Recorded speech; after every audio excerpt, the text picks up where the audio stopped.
diseminasi pengimanan atau biasa disebut kalau di PMR itu kita masuk di modul di tempat yaitu budaya positif. Jadi semoga budaya itu mengembangkan budayanya apa sih itu budaya positif. Sebentar saya akan menjelaskan langkah-langkahnya kepada ibu kami bersilakan. Yang saya hormati Bapak Pimpinan SMP Sabang Kedua Kabupaten, yang saya hormati rekan-rekan guru yang telah bersedia meluangkan waktunya untuk mengikuti kegiatan diseminasi pembahasan modul 1.4 budaya positif. Pertama-tama mari kita bersyukur kepada Allah Subhanahu wa Ta'ala atas limpahan berkah, rahmat dan nikmat sehat yang diberikan kepada kita, sehingga pada pagi hari ini kita masih diberikan kesempatan untuk berkumpul bersama. Tak lupa pula salam dan salawat kita haturkan kepada junjungan kita Nabi Muhammad SAW yang telah membimbing kita dari alam kegelapan menuju alam yang terang benderang seperti saat ini. Terlebih dahulu saya sedikit memperkenalkan kegiatan di CGP yang telah saya laksanakan kurang lebih 2 bulan ini. Kami mulai dari modul 1.1 dengan materi filosofi pemikiran Ibnu Hajar Dewantara tentang bagaimana guru menuntun murid untuk mencapai kebahagiaan dan keselamatan yang setinggi-tingginya sesuai dengan kodrat alam dan kodrat Tuhan. Selanjutnya, dan pada saat ini kami sudah ada di modul akhir 1, yaitu modul 1.4 tentang budaya positif. Nah, budaya positif ini merupakan landasan yang paling penting di dalam kita melaksanakan sistem pembelajaran di sekolah. Untuk itu, materi ini sangat penting untuk kita pahami bersama, sekaligus pada pelaksanaan pembelajaran dapat kita laksanakan. Oke, baik. Jadi saya akan langsung memaparkan untuk pikir materi saya pada hari ini. Ya. Sebelum kita berbicara lebih jauh tentang disiplin positif, nah maka kita wajib untuk mengetahui apa sih itu disiplin positif. Nah, di sini saya memaparkan bahwa disiplin banyak orang yang memaknai sebagai sesuatu yang dilakukan seseorang pada orang lain untuk mendapatkan kepatuhan dan memiliki kecenderungan ketidaknyamanan, serta sering dihubungkan dengan tata tertib yang berkaitan dengan sanksi dan hukuman bagi yang melanggarnya. Sejalan dengan hal itu, Ki Hajar Dewantara menyatakan bahwa untuk mewujudkan murid yang merdeka, murid harus memiliki disiplin yang kuat yang berasal dari dirinya ataupun berasal dari luar dirinya, yang dinyatakan dalam bukunya yaitu pemikiran, konsepsi, keteladanan, dan sikap merdeka. Yang berbunyi, di mana ada kemerdekaan, disitulah harus ada disiplin yang kuat. Sungguh disiplin itu bersifat self-disiplin, yaitu kita sendiri yang mewajibkan kita dengan sekeras-kerasnya, tetapi itu sama saja. Sebab jika kita tidak dapat melakukan self-disiplin, wajiblah penguasa lain mendisiplinkan diri kita. Dan peraturan demikian pula harus ada di dalam suasana yang merdeka. Jadi untuk mewujudkan suasana belajar yang merdeka, seperti yang kurikulum yang sedang kita laksanakan sekarang ini, kurikulum merdeka, maka kita harus memiliki disiplin yang kuat. Dan disiplin ini harus lahir dari dalam diri anak, bukan berdasarkan paksaan atau bukan pula karena ketidaknyamanan. Adapun definisi kata merdeka menurut Ki Hajar Dewantara adalah mardika itu jarwanya morahu lepasin pangreng ni uga kuat kuasa mandiri priangga, yaitu Merdeka itu artinya tidak hanya terlepas dari perintah, akan tetapi juga cakap buat memerintah diri sendiri. Jadi merdeka itu diartikan bukan dia melakukan sesuatu berdasarkan perintah, tetapi berdasarkan dari kesadaran dirinya sendiri untuk melakukan sesuatu. Nah, selanjutnya dia dosen dalam bukunya Restructuring School Discipline 2001 menyatakan bahwa arti asli dari kata disiplin ini juga berkonotasi dengan disiplin diri dari murid-murid yang dapat membuat seseorang menggali potensinya menuju kepada sebuah tujuan, sesuatu yang dihargai dan bermakna. Bagaimana cara kita mengontrol diri dan bagaimana menguasai diri untuk memilih tindakan yang mengacu pada nilai-nilai yang kita hargai. Dengan kata lain, seseorang yang memiliki disiplin diri berarti mereka bisa bertanggung jawab terhadap apa yang dilakukannya, karena mereka mendasarkan tindakan mereka pada nilai-nilai kebajikan universal. Nah, dari dua pendapat di atas dapat kita simpulkan bahwa murid yang memiliki disiplin positif akan memiliki motivasi internal yang tinggi dalam menguasai diri untuk melakukan tindakan yang sesuai dengan nilai-nilai kebajikan universal. Tentunya sebagai pendidik, tugasnya kita adalah membimbing siswa atau menuntut siswa untuk memiliki disiplin diri yang berasal dari dirinya sendiri. Sejalan dengan pernyataan tersebut, maka guru merupakan sentral pendidikan, sehingga pembiasaan disiplin positif di sekolah itu wajib dan harus dilakukan mulai dari guru, di mana guru berperan sebagai teladan, guru sebagai pengontrol, dan guru sebagai manajer. Guru berperan sebagai panutan bagi murid dalam berperilaku sesuai dengan kode etik, hadir tepat waktu, memakai seragam rapi dan sesuai peraturan, menerapkan 5S, salam, sapa, senyum, sopan, santun, dan lain-lain. Selain itu juga bersahabat dengan murid sehingga murid merasa nyaman dan merasa aman.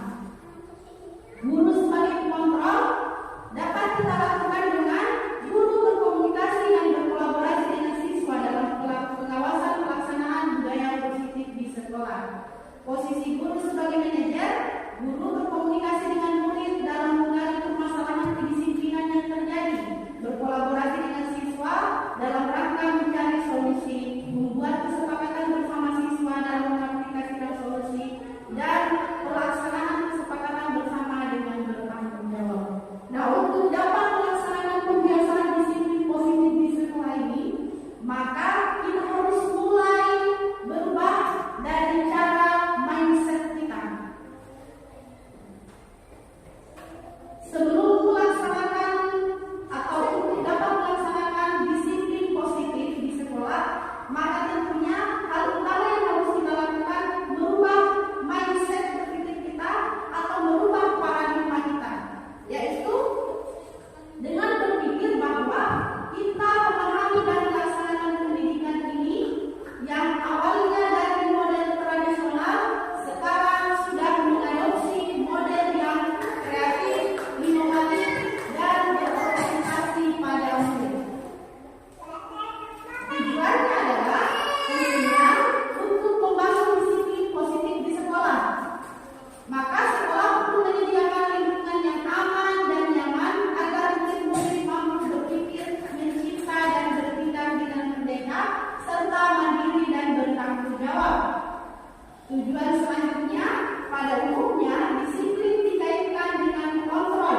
Dalam hal ini kontrol guru terhadap murid. Nah, selanjutnya akan saya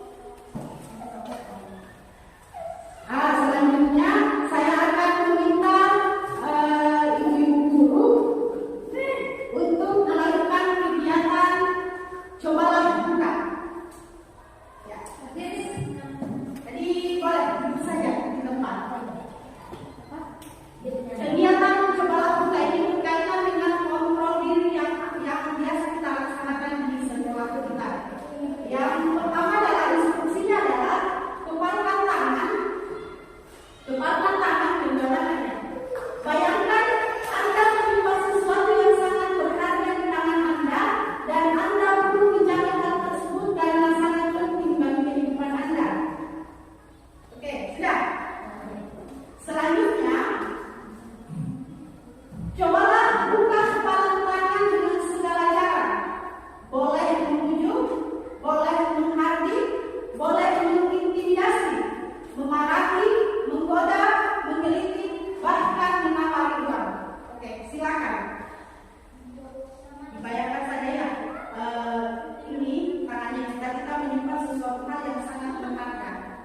Nah, ada seseorang yang ingin membuka kepala tangan kita dengan cara memaksa, membujuk, mengintimidasi, memarahi, atau bahkan menawari uang. Nah, hasilnya tergantung dari ibu guru mau dibuka atau mau ditutup.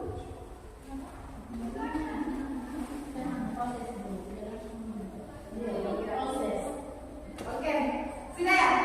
Nah, dari kegiatan tadi ada yang menutup? Ada yang menutup? Ada yang tetap menutup? Di sini bukan kita mencari mana yang benar, mana yang salah, hanya kegiatan misalnya kita melakukan persepsi. Dari kita kepala tangan ada sesuatu yang kita pertahankan, apakah yang pastinya akan ada yang membuka, akan ada yang menutup, akan ada yang berpikir dulu, ya kan? Nah, itu juga dan itu manusiawi karena memang pada dasarnya manusia itu pemikirannya berbeda-beda, prinsipnya berbeda-beda, sehingga kita tidak bisa memaksakan kehendaknya kita terhadap orang lain. Nah, ini sama juga dengan ketika kita melaksanakan pembelajaran di dalam kelas ataupun di sekolah, bahwa setiap murid memiliki cara belajar yang berbeda-beda sehingga diterapkan kurikulum merdeka. Bagaimana caranya kita mengajari murid dengan kontekstual, dengan kita memahami mereka cara belajarnya seperti ini, seperti itu, sehingga tidak bisa kita laksanakan kegiatan pembelajaran atau paksakan kegiatan pembelajaran untuk berpihak kepada maksudnya melaksanakan kegiatan pembelajaran sesuai dengan apa yang kita inginkan. Makanya dikatakan oleh Ki Hajar Dewantara bahwa tugas guru adalah menuntut siswa sesuai kodrat alam dan kodrat sang.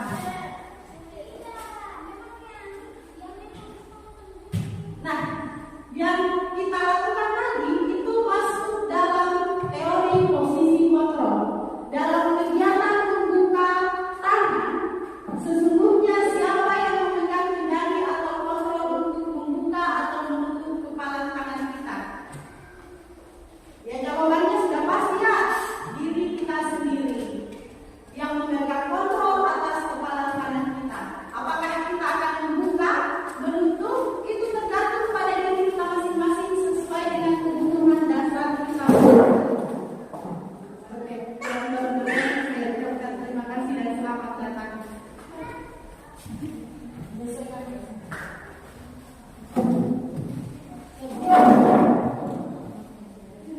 Saya lanjut ya. Nah, ini ya teori posisi kontrol. Gosen telah berkesimpulan bahwa ada 5 posisi kontrol yang dapat diterapkan seorang guru. Kelima posisi kontrol tersebut adalah guru sebagai pembuku, pembuat rasa bersalah, ada juga guru yang sebagai teman, pemantau, dan manajer. Mari kita lihat masing-masing penjelasan dari 5 posisi kontrol ini. Oke, yang pertama, guru sebagai pembuku. Biasanya seorang pembuku bisa menggunakan hukuman fisik maupun verbal. Yang biasa dilakukan pembuku biasanya menghardik, menunjuk-menunjuk, menyakiti, atau menyindir. Dampak pada murid dari seorang pembuku adalah perilaku kontrol negatif seperti murid mengulangi kesalahan berulang kali, lalu perilakunya menjadi lebih agresif. Jadi jangan heran kalau murid yang sering kita hukum dengan cara baik itu kekerasan fisik ataupun verbal, mereka itu hanya takutnya sesaat.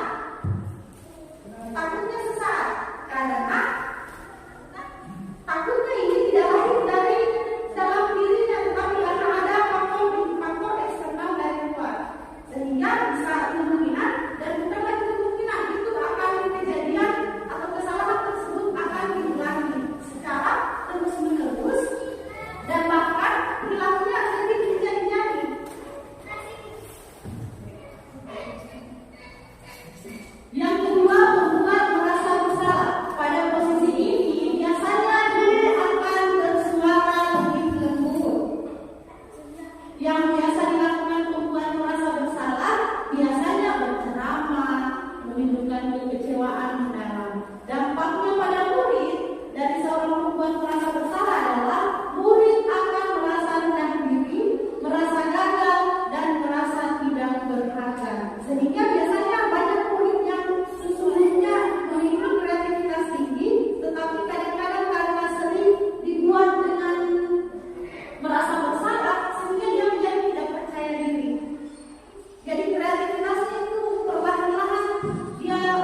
kurang tepat ya. Ternyata ada posisi yang paling relevan yang ditawarkan sesuai dengan kurikulum merdeka yang kita ampu pada saat ini, yaitu sebagai posisi seorang manajer. Selanjutnya, di sini sudah ada perubahan paradigma stimulus respon dan teori kontrol. Tentunya Bapak Ibu guru sudah tidak asingkan lagi dengan paradigma stimulus respon. Ya, sudah tidak asing ya. Ini beberapa tahun yang lalu atau bahkan bukan beberapa tahun yang lalu, sepertinya saat ini kita masih ada yang mengandung stimulus respon, di mana kita memberikan stimulus kepada siswa lalu mereka merespon. Nah, ternyata dengan adanya kurikulum merdeka ini, maka paradigma itu juga ikut berubah. Yang dari tadinya stimulus respon sekarang menjadi teori kontrol. Di sini sudah ada perbedaan antara stimulus respon dan teori kontrol. Stimulus respon, kita mencoba mengubah orang lain agar berpandangan sama dengan kita. Sedangkan teori kontrol, kita berusaha memahami pandangan orang lain tentang dunia. Stimulus respon, perilaku buruk dilihat sebagai suatu kesalahan. Sedangkan teori kontrol melihat semua perilaku memiliki tujuan. Jadi anak-anak itu mereka berperilaku baik atau buruk pasti mereka memiliki tujuan. Sehingga tugas kita sebagai guru untuk memahami mereka, bukan untuk menjustifikasi bahwa itu adalah sebuah kesalahan. Selanjutnya, orang lain bisa mengontrol saya. Kalau di stimulus respon ada pernyataan bahwa orang lain bisa mengontrol saya. Sementara pada kenyataan yang terjadi, seperti tadi yang telah kita laksanakan di awal mencoba membuka, hanya Anda yang bisa mengontrol diri Anda. Pemaksaan ada pada saat rujukan gagal. Pada teori kontrol, kolaborasi dan konsensus menciptakan pilihan-pilihan baru. Model berpikirnya itu adalah model menang atau kalah. Sementara di teori kontrol, model berpikirnya itu adalah menang, menang, dan menang. Dan kita mengajarkan anak bagaimana mencapai kesuksesan.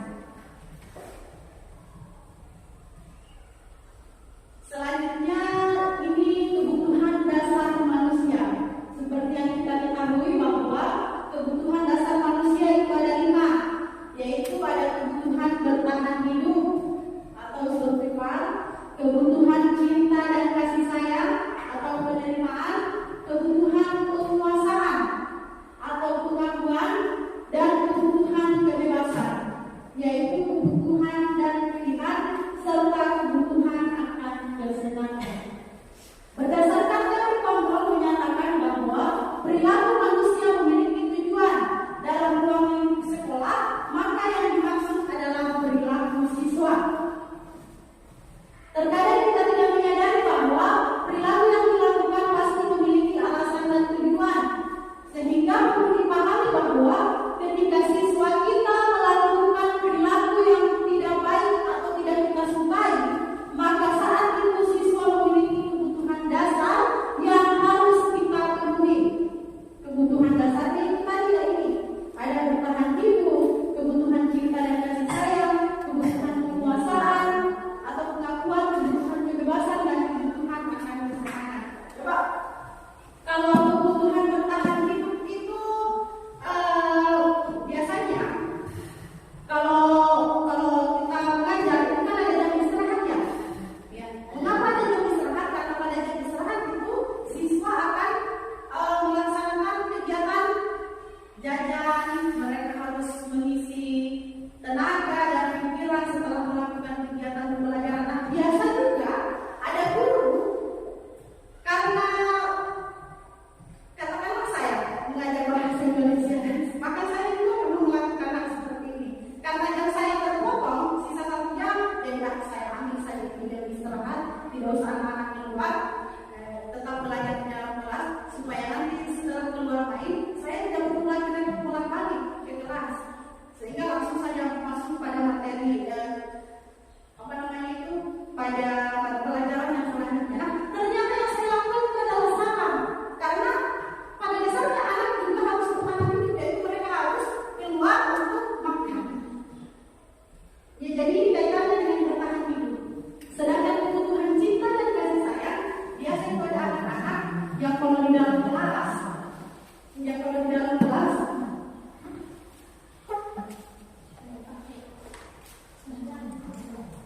Biasanya pada anak-anak kalau di dalam kelas mereka itu ini, kalau lagi belajar mereka tidak tenang, sering teman, pokoknya mereka mencari perhatian dari kita.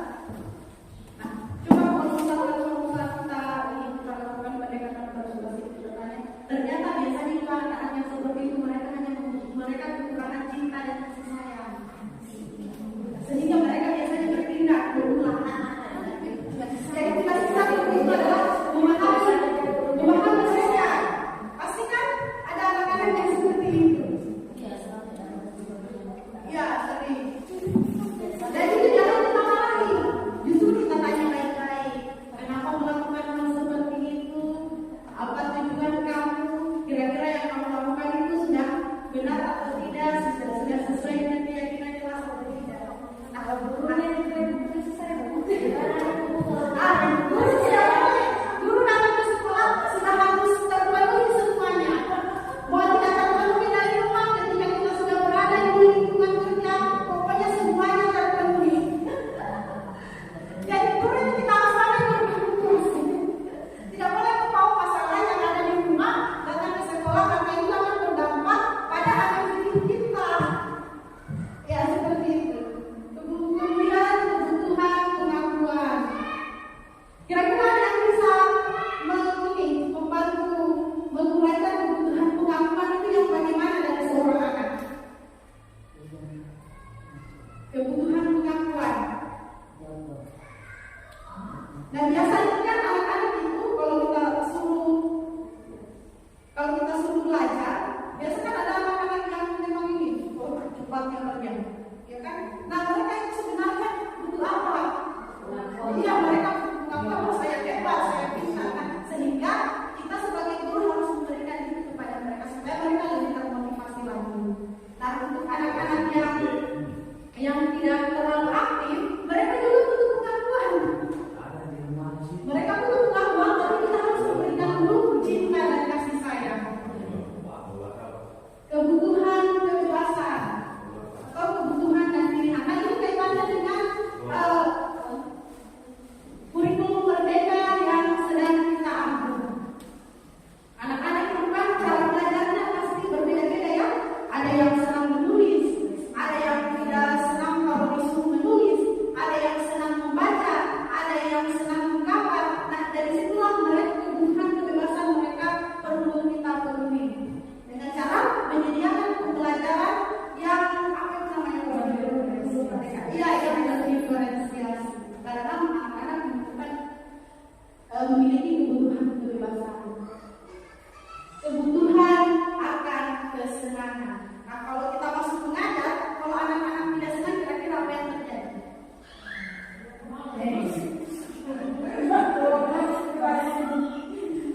Baru kita masuk, karena mereka sudah ini ya, mereka sudah keluar masuk, keluar. Nah, kita kadang-kadang bilang anak-anak ini anak-anak sosial masuk mengajar yang keluar masuk, padahal ternyata karena kebutuhan kesenangannya tidak terpenuhi, sehingga kita harus mengajar dengan cara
Kalau kayak kita ini kelas berarti dari motivasi nanti mau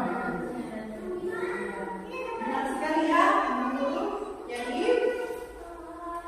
keyakinan kelas adalah nilai-nilai kebajikan atau prinsip-prinsip universal yang disepakati bersama.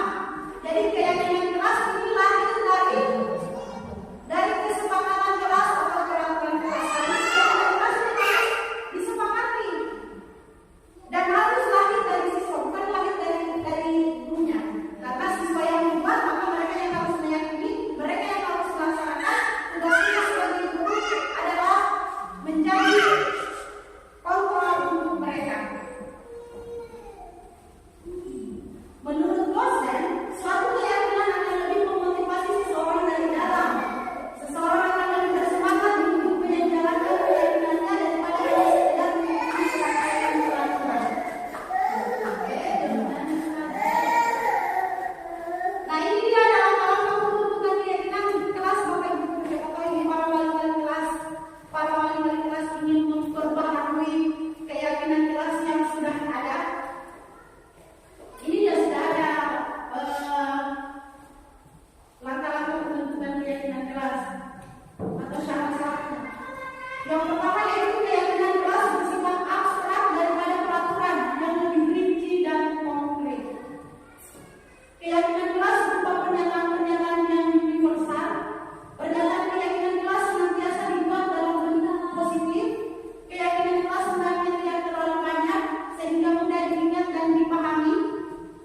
Semua warga kelas sebaiknya ikut berkontribusi dalam membuat kegiatan kelas lewat curah pendapat dan bersedia meninjau kembali keyakinan kelas dari waktu ke waktu.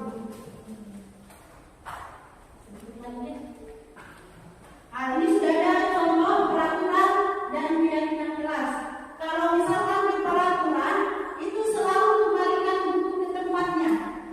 Nah, kalau di keyakinan kelas berarti itu adalah tanggung jawab.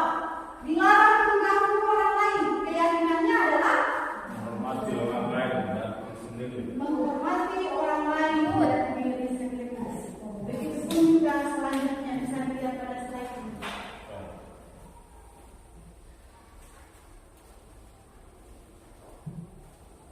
Ini materi pertama sama materi yang terakhir segitiga restitusi. Nah, segitiga restitusi ini adalah proses menciptakan kondisi bagi murid sehingga mereka dapat bergabung kembali pada kelompok mereka dengan karakter yang lebih kuat. Melalui restitusi, guru dapat melaksanakan pembelajaran yang mendalam sehingga siswa lebih mungkin memahami dampak tindakan mereka dan belajar dari kesalahan melalui pendekatan ini. Melalui restitusi juga, guru dapat memperbaiki kesalahan dan memulihkan diri sehingga terbangun kesadaran untuk menjadi pribadi yang lebih baik. Restitusi ini merupakan salah satu merupakan salah satu konsep dalam kita menjadi seorang manajer bagi siswa. Di sini sudah ada langkah-langkahnya. Langkah yang pertama itu adalah menstabilkan identitas.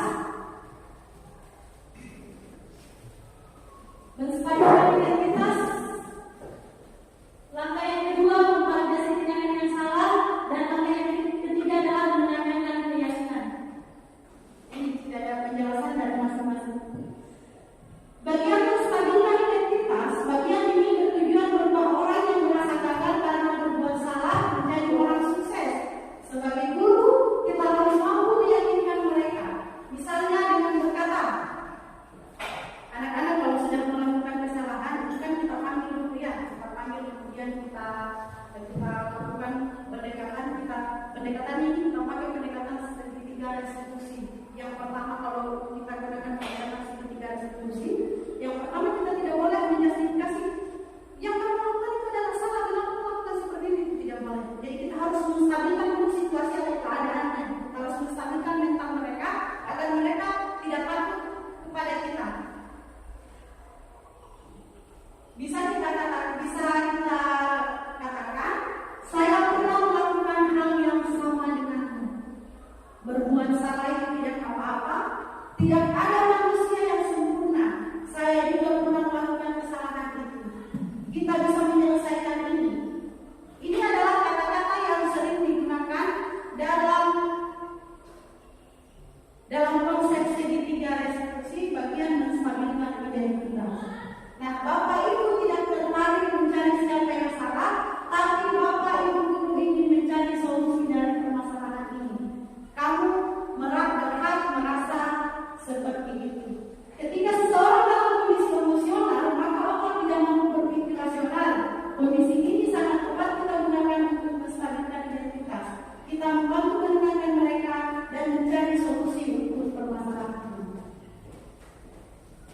Selanjutnya, tahapan kedua yaitu memvalidasi tindakan yang salah. Kalau kita sudah menstabilkan identitas, kita sudah menenangkan mereka dan anak-anak sudah tenang, maka kita akan mulai masuk dengan memvalidasi tindakan yang salah.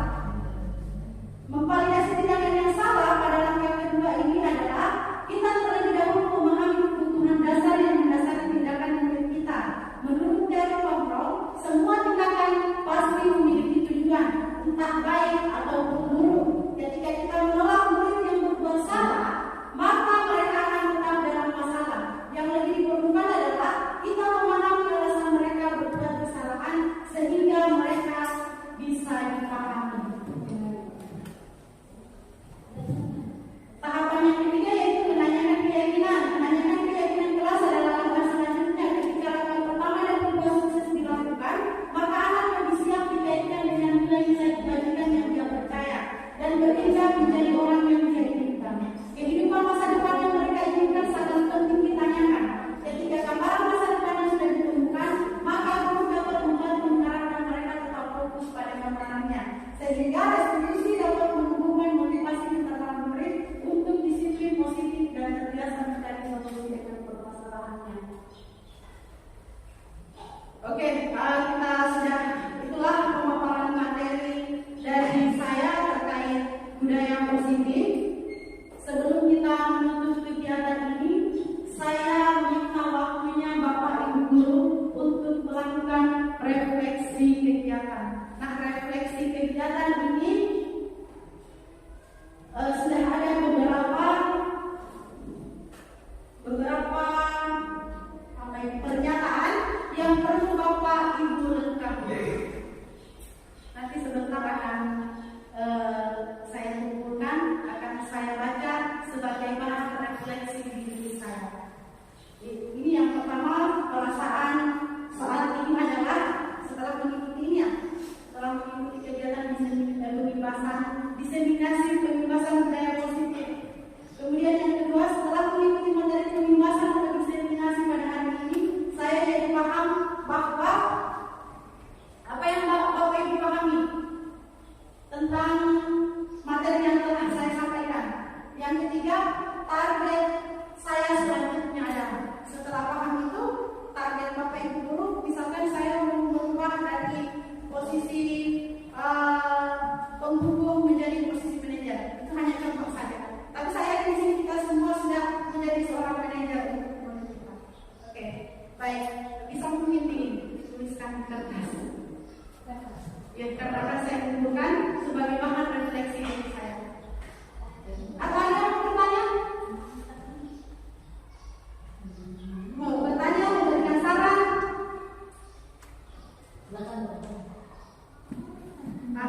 Oke, baik. Kalau tidak ada, berarti ini refleksinya saja yang saya minta. Ya, dan akhirnya kita sudah sampai pada sekian dan terima kasih. Kalau sudah ada buku seperti ini, berarti tandanya sudah selesai pemaparan saya. Sekali lagi saya ucapkan terima kasih kepada pimpinan Sabang Dua Kapiala dan rekan-rekan guru saya yang sangat saya banggakan dan cintai. Terima kasih. Mungkin ada penyampaian dari Pak KS.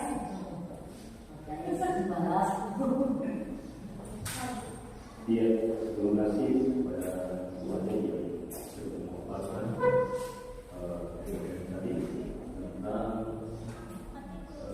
budaya positif destinasi budaya. Alhamdulillah, setelah kami mendengarkan penjelasan Ibu, tadinya kami kurang paham apa sih budaya positif. Akan tetapi setelah Ibu memaparkan materinya tadi, ternyata budaya positif ini kegiatan berubah, tentunya harus penuh dengan cinta dan kasih sayang. Terima kasih. Atau ada yang ingin bertanya, saya silakan. Dari rekan-rekan teman-teman. Ya, mungkin sudah paham tentang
ini, terlebih dahulu kita berdoa.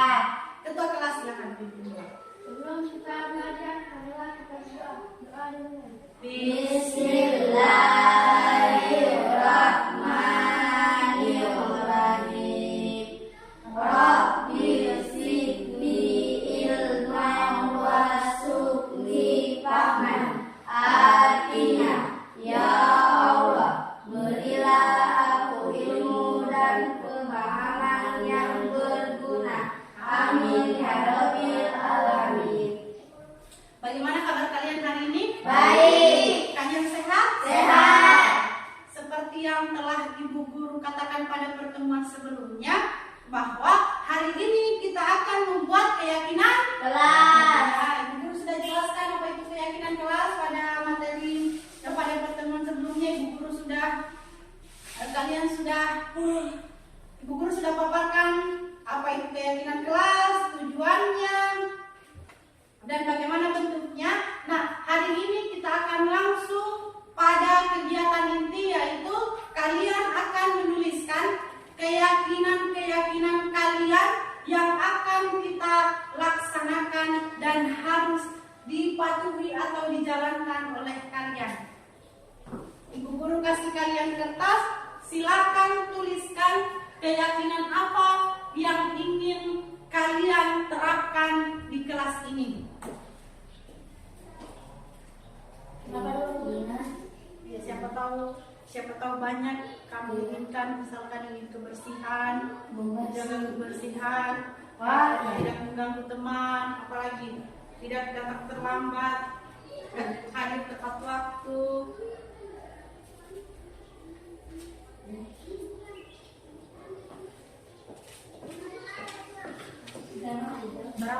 Berapa nih? Tulis namanya tidak kan?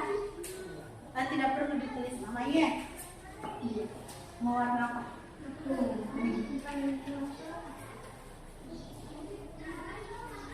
Baik, silakan dituliskan keyakinan apa yang kalian inginkan. Nanti sebentar kita sepakati.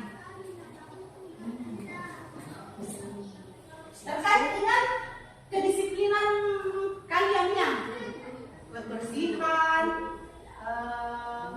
kehadiran, kerapihan, kesopanan, dan lain-lain. Sesuai apa yang kalian pikirkan, silakan tuliskan.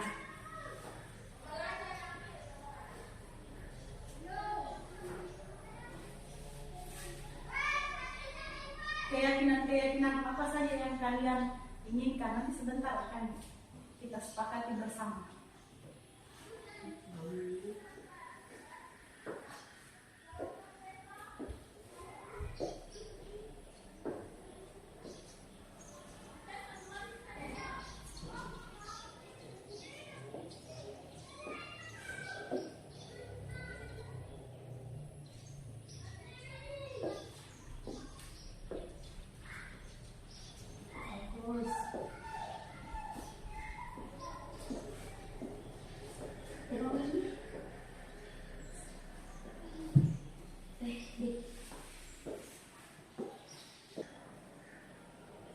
Ayo dipikirkan baik-baik ya, kira-kira keyakinan saya harus kelas harus bersih sebelum belajar.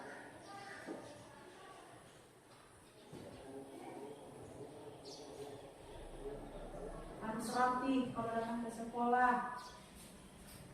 Apalagi pokoknya kalian bebas menentukan keyakinannya kalian sendiri. Untuk atas lagi.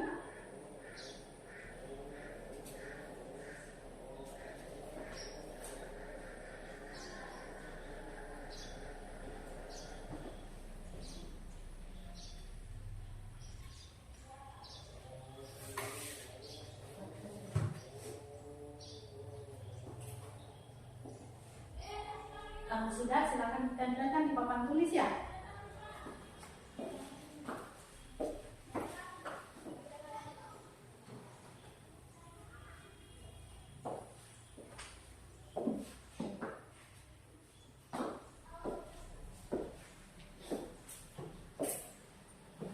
Banyaknya 1 sen. Ya, Banyaknya. ya enggak apa-apa. Sesuai dengan keyakinan yang kamu Guru. ya, Saya lagi guru aku tulis. Ada jatah tempel tinggal aku tulis. ya. Harusnya di belakang. Oh, enggak apa-apa di anu saja, di apa namanya? Ya. Ditulis ulang saja. Nanti sampai satu ini mau tempel ya. Bu guru. Jadi diperhatikan ya. Ya, Dan. Bukan saya buku. yang warna apa? Pink. Warna pink.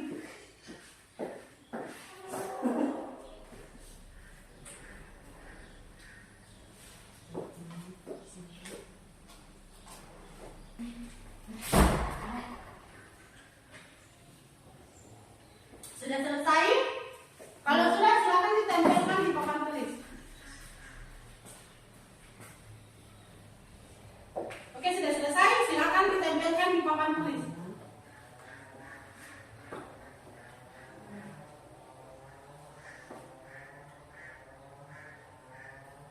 Bagus.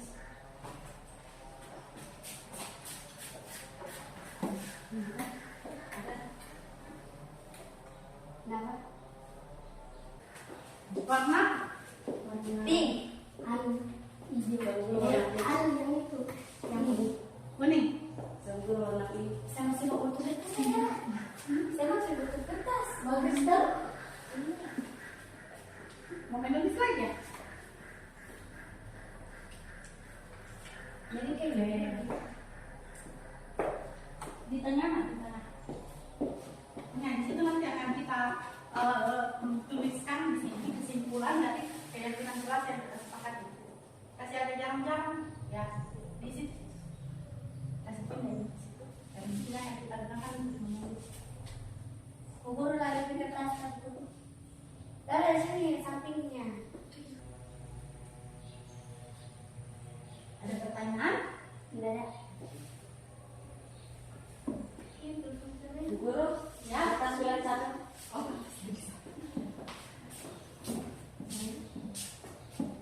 Warna pink juga. warna pink.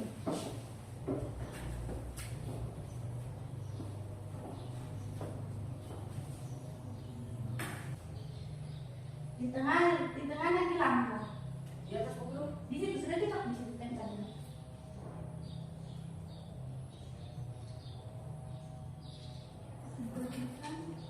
Miring-miringnya enak.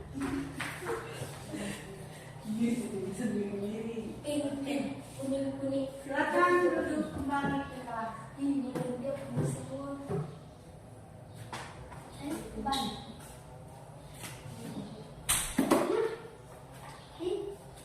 Mana lagi? Bingung. Jadi sekarang kita akan menyepakati apa yang telah kalian tuliskan, oke? Oke.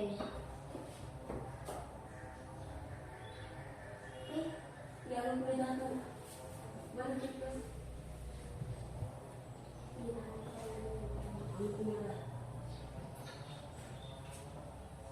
Siapa yang mulai bacakan? Oke, silakan. Lari.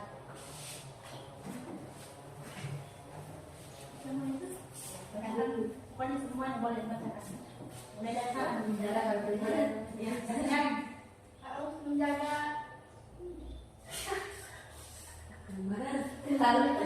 sopan santun. Menjaga sopan santun. Kalau menjaga sopan santun berarti itu masuk pada keyakinan Kelas.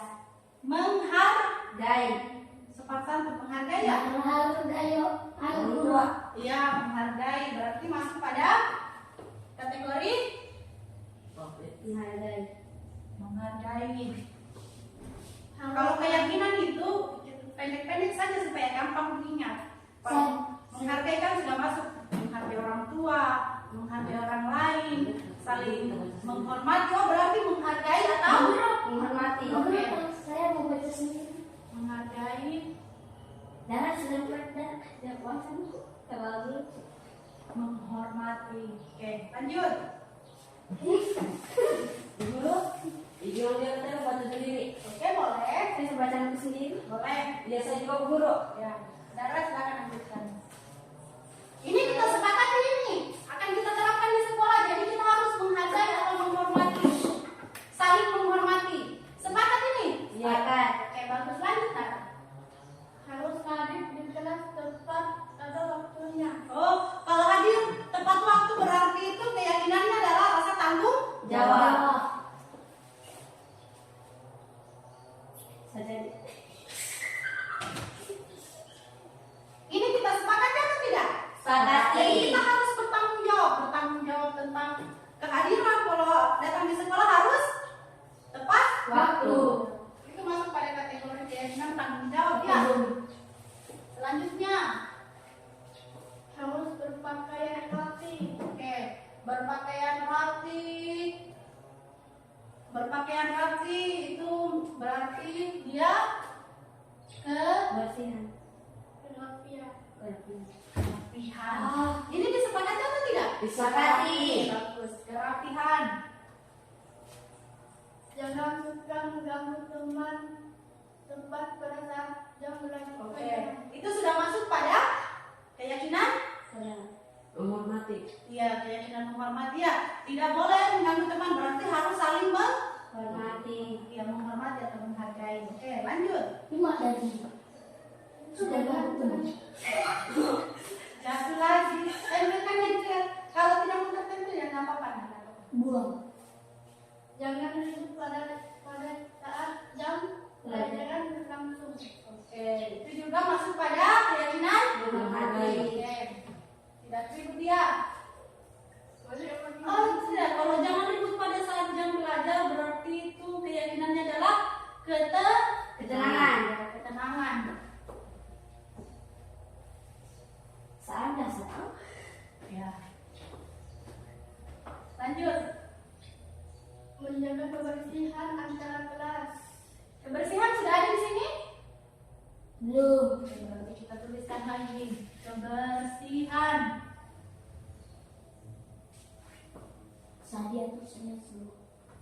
Oh itu Harus mendengar apa yang dikatakan pada ibu guru. Ya. Itu masuk pada menghormati. Saya saja Jangan tambah. Oh ya, kasih selesai tadi teman. Ini menjaga. oh ini oke, harus ini dipegang saja. Selanjutnya Jangan merusak barang teman maupun barang milik sekolah.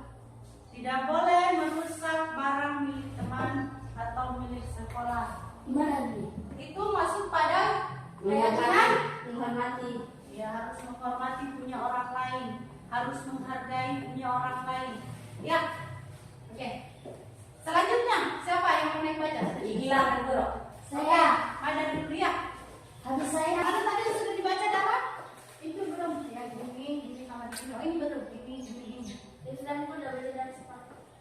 Yang nomor 10 sudah ini sama ini. Itu yang tidak Boleh dibacakan tadi. Dan itu pada sebenarnya nanti.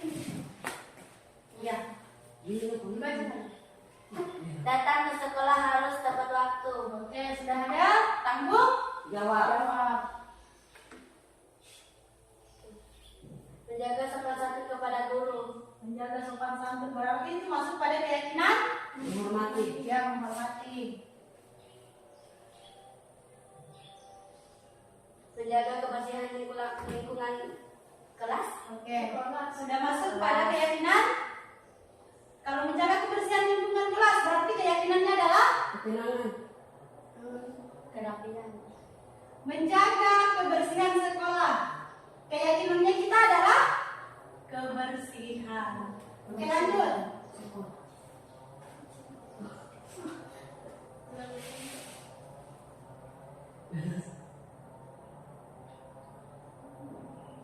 Jika datang ke sekolah, pakaian harus rapi. Oke, sudah ada kerapihannya. Iya. Oke.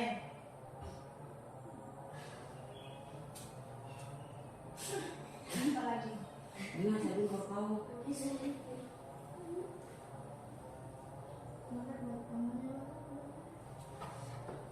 Menjaga menjalankan piket sesuai jadwal yang ditentukan. Oke, kalau piket berarti itu masuk pada keyakinan. Menghormati. Piket apa? Tanggung jawab. Ya, tanggung jawab. Sudah, piket. Siapa lagi yang mau maju bacakan? Menjaga lingkungan sekolah. Oke, menjaga lingkungan sekolah berarti masuk pada Tanggung jawab. Kebersihan. Saya dia tanggung jawab dan kebersihan. tidak terlambat di sekolah. Oke, keyakinannya adalah kalau tidak terlambat apa? Tidak boleh terlambat. Keyakinannya adalah Tanggung jawab. Oke, harus bertanggung jawab. Saya tidak terlambat jam di sekolah. Oke, hampir mirip ya. Keyakinannya adalah Tanggung jawab. jawab. Keyakinan saya menjaga lingkungan sekolah. Oke. Keyakinannya adalah menjaga lingkungan sekolah berarti itu masuk pada Tanggung jawab. Iya, tanggung jawab dan Kebersihan.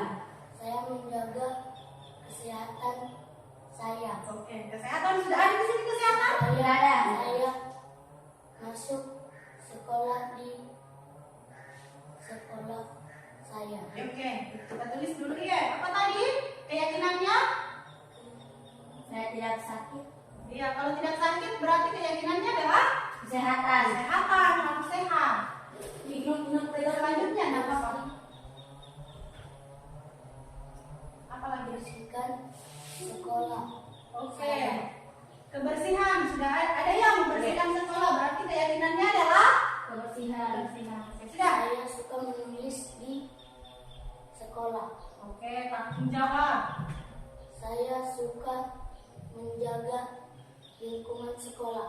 Oke, berarti itu adalah menjaga lingkungan sekolah adalah Tanggung jawab. ya, tanggung jawab dan Kebersihan. Dan suka membuang sampah di tempatnya. Oke, kalau membuang sampah di tempatnya keyakinannya apa? Tanggung jawab.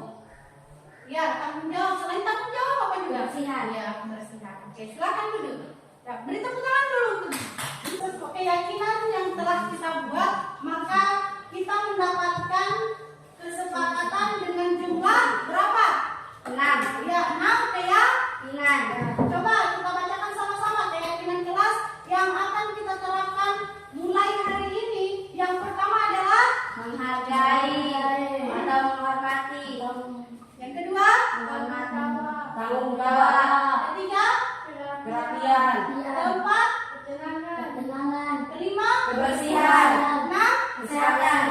keyakinan yang telah kita buat ini dapat diingat, Dapat. dapat dilaksanakan. Dapat. Ibu harapkan apa yang kita keyakinan kelas yang telah kita sepakati hari ini dapat kita jaga dan laksanakan bersama. Siap? Siap. Baik, kalau begitu itulah kegiatan pembuatan